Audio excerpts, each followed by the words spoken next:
तर मुंबईच्या मेट्रो 3 म्हणजेच ॲक्वा लाईनला सुद्धा पावसाचा फटका बसलाय। वरळीमधल्या भुयारी मेट्रो स्थानकामध्ये पाणीच पाणी झालेलं आहे। मेट्रो 3 या प्रकल्पाला हा पावसाचा फटका बसलेला आपण पाहतोय। मुंबईमधील महत्त्वाकांक्षी प्रकल्प हा होता। मुंबईमधील आचार्य यात्रे चौक वरळी मेट्रो स्थानकावरती सध्या पावसाचं पाणी आलंय। अंडरग्राउंड मेट्रो ही होती जी नुकतीच धावायला लागलेली होती, पण पहिल्याच पावसामध्ये या अंडरग्राउंड मेट्रोची ही परिस्थिती आपण पाहतोय। आणि इथला आढावा घेतलाय आमचे प्रतिनिधी वेदांत नेब यांनी। सध्या आपण आचार्य यात्रे चौक या मेट्रो स्थानकावर आहोत आणि इथे पहिला पाऊस जो मुसळधार पाऊस झाला मुंबईमध्ये, त्यामुळे काय नेमकी परिस्थिती आहे हे आपण दाखवतोय।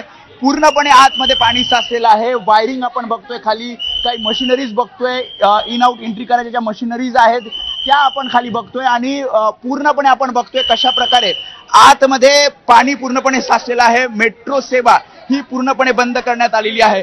मला सांगा किती पाणी साचलंय इथे आतमध्ये? आमचं नुकसान होतंय। आम्ही सगळे इकडचे जे वसावतवाले ना, सगळे कर्मचारी आहेत महानगरपालिकेचे, आता आम्ही पूर्ण काम करून सकाळी तुम्हाला माहिती आहे किती पाऊस पडला, ते काम करून आमच्या घरातलं सांडपाणी काढणार का आम्ही? सगळं लेट्रिनचं पाणी येतंय, आमच्या घरामध्ये सर्व लॅट्रिनचं पाणी गेले, संडासचं पाणी घरात गेले। या लोकांना काय सांगायचं? आम्ही किती त्रास करतोय? पूर्णपणे मी तर म्हणतो मशिनरी सुद्धा खाली पडल्या। हो, आता पडलंय सगळं। बघा तुम्ही विचार करा ना, मग किती नुकसान झालेलं आहे। लोकांनी काहीच हे घेतले नाहीये साहेब।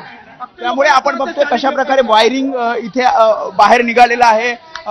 स्लॅब इथे बघतोय, इथे काम चालू होतं। काही ठिकाणी आपण बघतोय स्लॅब खाली पडलेला आपल्याला पाहायला मिळतोय आणि समोर पूर्णपणे ही मेट्रो सेवा जी दुसरा टप्पा आहे मेट्रो 3चा, तो पूर्णपणे सध्या बंद करण्यात आलेला आपल्याला पाहायला मिळतोय। आणि ज्या प्रकारे आपण बघतोय संपूर्ण हे मेट्रो स्टेशन त्याच्या खाली आपण बघितलोय, त्यांना सुद्धा जाऊ दिलं जात नाही। आम्ही मागच्या दरवाजाने गेलो, पूर्णपणे पाणी जातं। त्यांचं असं म्हणणं आहे की कन्स्ट्रक्शनचं काम चालू आहे। कुठे चालू आहे कन्स्ट्रक्शन?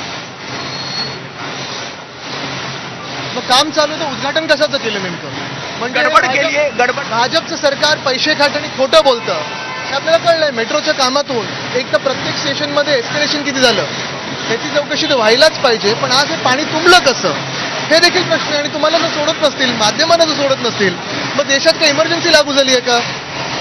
नाही, त्यांचं असं म्हणणं आहे आम्ही आतमध्ये गेलो, आतमध्ये जाऊ देत नाहीयेत। मात्र आता तुम्ही जेव्हा येत आहेत तेव्हा जर तुम्ही बघितलं तर अनेक ठिकाणी जिथे मशिनरीज आहेत, वायरिंग सुद्धा पूर्णपणे हे झालेलं आहे, पण दाखवून दिलं जात नाहीये किंवा कॅमेरे आतमध्ये बघूया इथून बघूया।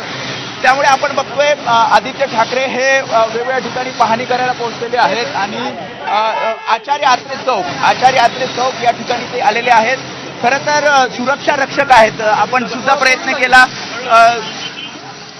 हे कशा प्रकारे आपण बघतोय की सुरक्षा रक्षक थांबवत आहेत, कॅमेरे आतमध्ये नेऊ दिले जात नाहीयेत आणि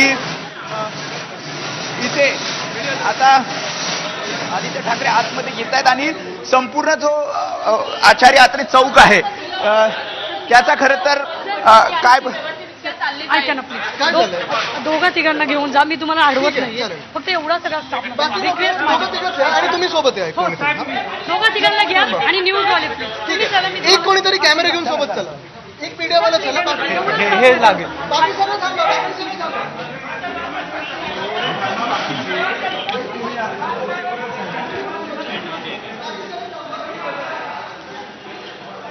नाही, आता तिथं बघा, तिथं आता पाणी बिलकुल नाही आहे, ड्रेन आउट झालेलं आहे। कारण ते पंप सगळीकडे पंपाची व्यवस्था केलेली आहे आणि थोडं नाही म्हटलं तरी पाऊस आपल्याला समजा आपण अपेक्षित धरतो 6 तारखेच्या, जूनच्या 10 तारखेपर्यंत, 15 तारखेपर्यंत आपण अंदाज म्हणजे 10 तारखेनंतर, पण त्याची सगळी आपण तेवढी तयारी करतो।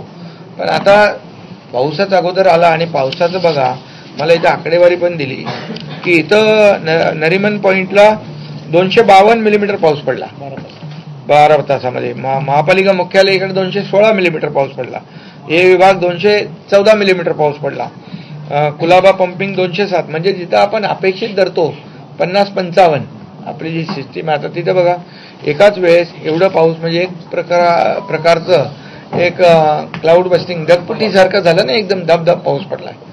आणि त्यामुळे तरी सुद्धा आपली जी यंत्रणा आहे बीएमसीची ती सकाळी पाणी भरलं नक्की, आता एकदम अचानक पाऊस आल्यामुळे, परंतु आता बघतोय आपण की सगळीकडे तिथून सगळीकडचं सगळं दिसतंय की आता तिथं पाणी नाहीये आणि वाहतूक बरोबर सुरळीत सुरू आहे. रेल्वे देखील धीम्या म्हणजे थोडा मध्ये हार्बरची थोडीशी 10 मिनिटाचं बंद होती, पण ताबडतोब ते ड्रेन आउट झालं म्हणजे बंदरजवळ. पण आता मला वाटतं या ठिकाणी नाले सफाई देखील सुरूच आहे. ते आता ज्या प्रकारे उद्घाटनाला घाई करण्यात आली, कारण पुन्हा एकदा आपण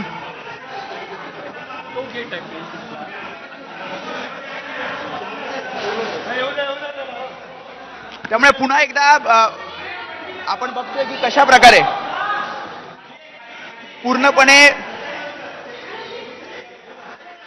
हे जे स्टेशन आहे वरच्या आपली तयारीसाठी, आणि त्यामध्ये इतर ज्या काही एजन्सी आपल्या रेल्वे आहे, यामध्ये PWD आहे, MMRD आहे, मुंबई महापालिका तर आहेच, परंतु army, navy, air force, coast guard हे सगळे NDRF, SDRF या सगळ्यांच्या बरोबर एक बैठक झाली आणि सगळी यंत्रणा अलर्ट आहे. आणि त्यामुळे लोकांना, नागरिकांना कमीत कमी त्रास होईल याची काळजी आपली महापालिका घेईल, राज्य सरकार घेईल. आणि कम्युनिकेशन सगळ्यांशी ठेवून, कोऑर्डिनेशन ठेवून, सगळ्यांशी संपर्क ठेवून या ठिकाणी आपल्याला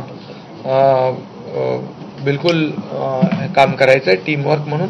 आणि म्हणून आम्ही बघा, आता आमचे डिझास्टर मंत्री गिरीश महाजन सकाळी पहिले तिकडे डिझास्टर याला आपल्या मंत्रालयामध्ये तिकडे पोहोचले, तिकडूनही माहिती घेतली. मी देखील कालपासून अनेक जिल्हाधिकारी, विभागीय आयुक्तांशी, महापालिका आयुक्तांशी बोलत होतो.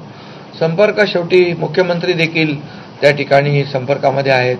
आज अजितदादा पुण्यामध्ये त्यांनी देखील अनेक भागांना व्हिजिट दिलेली आहे. त्यामुळे सर्व यंत्रणा जी आहे, सिस्टीम सगळ्या भागामध्ये अलर्ट आहे. आणि म्हणजे शासन आणि प्रशासन हे एक टीम म्हणून जेव्हा काम करते, तेव्हा आपल्याला हे जिथं कुठं अशा प्रकारची परिस्थिती निर्माण होईल तिथं तात्काळ आपल्या लोकांना दिलासा देण्याचं काम करता येईल. लँडस्लाईडच्या बाबत देखील मी स्वतः विक्रोळी त्या भागामध्ये काही टेकड्या आहेत जिथं लँडस्लाईड होतं, तिथं देखील आयुक्तांना सांगितलंय की तिथं आपण आता या पावसात काय भिंत नाही बांधू शकत, पण सेफ्टी नेट जो आहे तो कंप्लीट तिथे आपण रॉक बोल्टिंगनी करू शकतो. ते देखील लोकांना काम करण्याच्या सूचना दिलेल्या आहेत. त्यामुळे एकंदरीत सर्व यंत्रणा मिळून जे अतिशय मोठ्या प्रमाणावर पाऊस पडल्यामुळे हे पाणी काही ठिकाणी भरलं होतं, पण आता पाण्याचा निचरा झालेला आहे. आता लो टाईड आहे आणि पाण्याचा निचरा झाल्यामुळे आता वाहतूक सुरळीत आहे. लँडस्लाईड ज्या काही मुंबईमधल्या काही स्पॉट आहेत ते देखील आयडेंटिफाय करून ते देखील प्रोटेक्ट करण्याचं ते देखील काम होईल.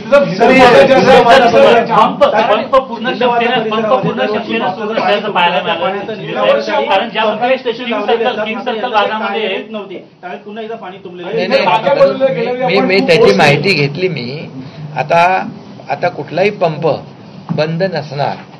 काय आहे याच्यामध्ये तुम्हाला मी मगाशी सांगितलं की प्रिपरेशन जे आहे हे आपल्याला माहीत असतं 6 तारखेनंतर पाऊस पडेल, तर थोडा याच्यामध्ये काही गोष्टी झालेल्या आहेत, काही नाही आम्ही सांगत नाही, परंतु आता पूर्ण क्षमतेने सर्व पंप जे आहेत हे देखील सुरळीत चालतील, बिलकुल चालू. आणि म्हणून तर आता पाणी लगेच झालं ना, तिथून निघालं ना. हिंदमाता बघितलं तुम्ही? आता हिंदमाताचं तुम्ही तिथं त्यांना दाखवा ते हिंदमाता, तर तुम्ही आता हिंदमाता आणि जेवढे स्पॉट आहेत हे सगळे स्पॉट जे आहेत, एक मिनिट सकल भागामध्ये जे पाणी साचलं होतं आता तिथं पाणी साचलेलं नाही, ते पाणी त्याचा निचरा झालेला आहे.